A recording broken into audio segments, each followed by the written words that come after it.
Umi Kulsum nggih. Mohon maaf ya Bu mengganggu waktunya sebentar. Di sini saya mau mewawancarai Ibu tentang penguatan karakter keagamaan. Nah, Ibu sebelumnya di MI Al-Kausar ya. Terus bagaimana kabarnya Ibu? Alhamdulillah sehat. Sampean sehat? Alhamdulillah sehat. Nah, langsung saja nih Ibu. Silakan. Ini mohon izin Ibu. Mohon dijelaskan kurikulum vitae penjenengan. Ya, alhamdulillah, terima kasih. Sebelumnya saya perkenalkan, nama saya Umi Kalsum, bukan Umi Kulsum. Kemudian saya sebagai dosen tetap di IAIN Ponorogo, yang kebetulan saya juga aktif mengajar di Yayasan Al-Husna, di mana itu membawahi beberapa lembaga pendidikan, antara lain ya PG, TK, MI, MTS, EPOS, Al-Kausar begitu. Nah, beberapa tahun yang lalu, mulai dari berdirinya MI, yang lembaga MI, 2016 saya menjabat kepala sekolah sampai kurang lebih tahun 2019. Sehingga sedikit banyak saya tahu, dan sampai sekarang saya masih aktif mengajar di sana, walaupun sekarang mengajarnya di MTS. Begitu, tentang pengembangan karakter, tentang penguatan karakter. Nah, itu tentunya memang selama ini yang kita geluti bersama-sama dan komitmen bersama lembaga, baik itu dari PG, semua lembaga di bawah Yayasan Al-Husna itu, baik PG, TK, MI maupun MTS-nya. Sekilas begitu. Terus pada kesempatan kali ini mungkin saya ingin berdiskusi sharing terkait dengan penguatan karakter di MI Al-Kausar. Ya, lulusan. Apa pengertian dan definisi tentang penguatan karakter keagamaan? Ya, setidaknya ada beberapa istilah ya. Kalau karakter itu sendiri secara bahasa, yang saya ketahui ini secara sederhana, karakter itu ya bisa berarti sifat, bisa berarti akhlak atau etika, ataupun ya karakter itu sendiri.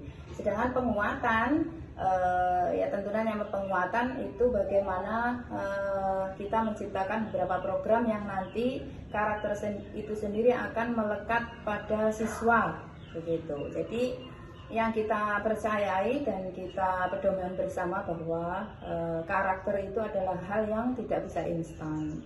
Jadi harus dilakukan secara berulang-ulang tiap hari untuk membentuk satu karakter positif tertentu yang melekat kepada diri anak, dan nanti akan menjadi identitas ciri khas berupa hal positif yang melekat pada anak itu sendiri. Seperti itu. Terus apa saja bentuk kegiatan yang mendukung program tersebut?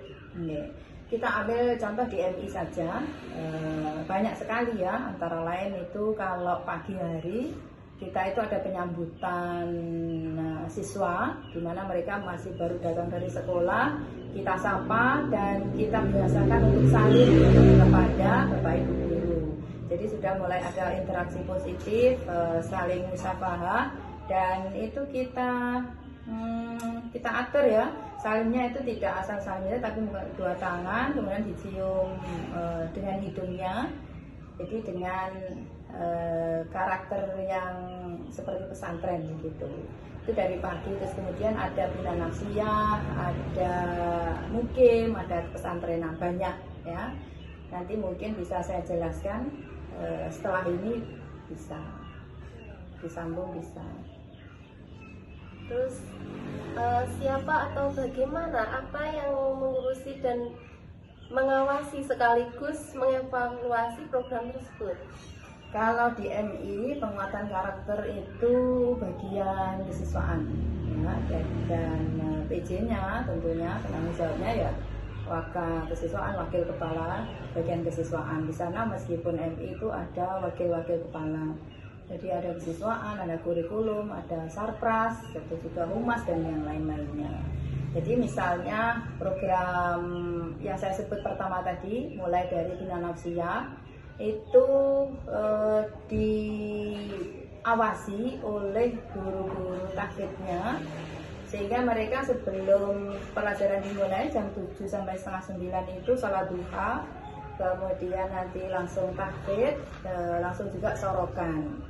Nah itu kita juga namai dengan penguatan karakter keagamaan.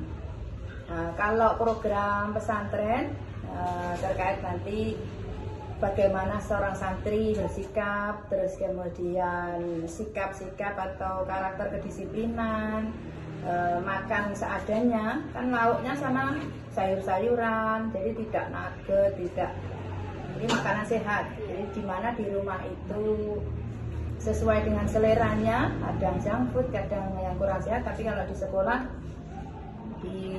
kita perhatikan gizinya. Jadi ya sayurnya sayur yang ada sayurannya, ada proteinnya kayak begitu. Dimana kadang di masyarakat anak-anak itu nggak terbiasa, jadi kalau ada nggak mau pici, kalau soal makanan sayurnya dibuang, sayurnya dipinggirkan kayak gitu. Itu karakter yang memang harus ditanamkan pada siswa sejak dini. Kerja keras, ulet, disiplin, nerimo kayak gitu, sabar, durasi sekolah yang cukup panjang sampai jam 4 kalau kelas tinggi, terus setengah 4 untuk kelas bawah sampai kelas 3 itu salah satu hal yang mungkin ya memang harus sabar dan telaten. Terus ini selanjutnya bagaimana dampak atau pengaruh terhadap karakter anak? Iya, saya merasa ya, saya juga wali murid ya, selain mengajar dan juga berkecimpung di sana, saya juga kebetulan 2 anak saya, yang pertama itu alumni ya, jadi tahun pertama dia masuk, kemudian yang kedua itu sekarang sudah kelas 6. Jadi terlihat sekali, bukan hanya di anak saya, di yang lainnya, dan itu terkonfirmasi dari testimoni wali-wali santri yang begitu banyak. Sekarang ini sekitar hampir 1000. Jadi tahun ajaran baru ini ada 170 siswa baru untuk kelas 1. Jadi kita punya 7 rombel kelas, di mana kita mendapat banyak masukan dan mendapat banyak harapan yang mereka itu mempercayakan ke Al-Kausar, karena memang karakternya itu terlihat jelas. Jadi bagaimana anak itu contohnya berjalan di depan guru, berjalan di depan orang tua, kadang bertamu begitu ya, misalnya mereka bertamu kepada mbahnya atau orang-orang sepuh, itu sikapnya beda sekali, dari tutur bahasa yang halus, salim, menyapa, dan sikapnya itu santun begitu. Saya pikir itu bukan hanya dari kita, tetapi wali santri yang banyak menyampaikan rasa terima kasih, dan saya pikir terbukti ya dari kepercayaan masyarakat yang makin tambah tahun ini meningkat. Awalnya dulu kita menerima 30 siswa tahun pertama, sekarang tahun masuk ke 10 ini 170 satu angkatan. Berarti banyak sekali. Ya, lumayan sekitar 1000 muridnya. Terus ini faktor apa saja yang mendukung program ini? Banyak ya, yaitu tadi karena harapan wali murid, terus kemudian kepercayaan mereka, itu membuat motivasi kita semakin meningkat. Dan hal yang paling penting adalah stakeholder, mulai dari yayasan, kemudian jajaran pimpinan, kepala madrasah, waka-waka yang berkaitan dengan itu, dan semua guru. Karena tidak bisa dipisah-pisahkan tanggung jawabnya, karena satu kegiatan satu bersambung dengan kegiatan yang lain. Mulai dari misalnya makan siang. Makan siang itu bagaimana mereka ada piket mengambil makan, terus makan bersama di kelas, ada pengawasan dari guru piket, sudah doa atau belum, menjaga kebersihan dan sebagainya. Tidur siang juga begitu, bagaimana mereka kemudian gelar tikarnya sendiri, menata ruang sendiri, kemudian mau tidur siang bersama-sama. Nah, itu kalau satu pihak saja, misalnya guru piket itu nggak tenangan atau telat, ya anak-anak pilih ramai dan istirahat siangnya terganggu. Yang nanti madin, berasa diniyah di sore itu ya terganggu juga. Kan sudah lelah sekali dari pagi kalau tidak tidur siang dan juga tidak mandi setelahnya, ya kasihan. Jadi semua pihak harus membantu. Orang tua juga mempunyai peranan yang sangat besar ya. Jadi paling memotivasi. Kadang anak itu enak di rumah gitu ya, lihat TV, kipasan, makan snack. Nah itu harus sampai sore gitu. Jadi kita mengurangi, kita juga punya misi yang sangat besar, yaitu mengurangi kecanduan anak terhadap gadget kayak begitu. Tentunya kita juga tidak boleh menafikan dan sangat memperhatikan psikologi anak tentang bagaimana mereka tetap mempunyai porsi bermain yang cukup. Terus kemudian memang mereka anak-anak, jadi harus enjoy itu. Kita mempunyai trik sendiri untuk selalu menjaganya biar anak-anak gak bosan dan gak kehilangan masa anak-anak mereka. Terus begini Bu, faktor yang menghambat apa saja? Iya, karena jumlah salah satunya jumlah murid yang begitu besar itu, dan mungkin misalnya ya tidur siang itu kan tidak sama dengan satu kelasnya. Satu kelas terdiri dari putra putri, tapi kalau mungkin itu putri sendiri, asrama sendiri, putra sendiri, jadi ada moving kelas. Moving kelas itu benar-benar harus sudah disiapkan ruangannya dan sebagainya.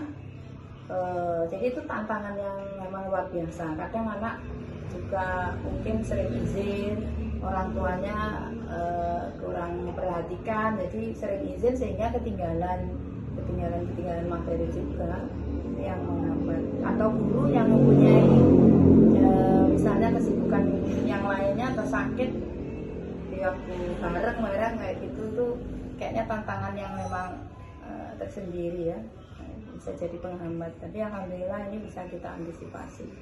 Ada piket-piket untuk miketi guru piket kayak gitu ya.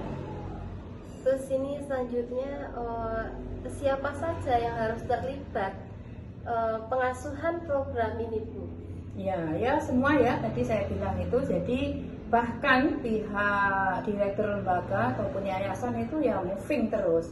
Jadi tiada hari tanpa mereka berkeliling mana kelas yang sekiranya itu berpotensi untuk kelas itu terganggu. Misalnya saja guru piketnya ada berapa puluh ya, kurang lebih 35 ruang asrama di tempat yang berbeda-beda. Kalau semisal ada anak yang ke kamar mandi tidak balik, gurunya kemudian nyusul dan sebagainya, itu atau ada yang bertengkar di luar yang di dalam belum terkondisikan, nah itu semuanya kan harus terlibat. Jadi dari pihak yayasan pun ada yang ngontrol, ada yang membantu, dan guru-guru wali kelas itu belum bisa, ya, belum diizinkan untuk pulang, kadang juga membantu itu bagaimana anak sudah terkondisikan di dalam dan bisa tidur siang dengan nyenyak dan menyenangkan. Terus bagaimana program seperti itu dulu didesain, terus apa sejarahnya Bu?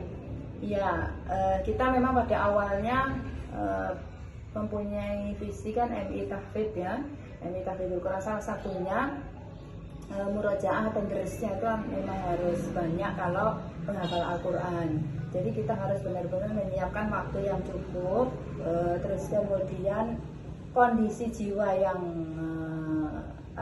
yang pas untuk para penghafal. Jadi kalau kita lihat di rumah ya, nanti dipulangkan terus diberikan ke orang tua, mungkin cita-cita kita untuk memang benar-benar menjadikan mereka anak soleh yang giat menghafal Al-Quran itu ya agak sulit karena background wali murid kan berbeda-beda.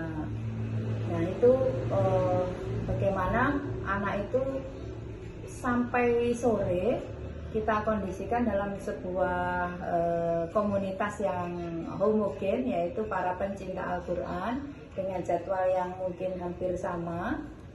Terus kemudian itu tadi tantangan global seperti ini kayak HP, pergaulan-pergaulan yang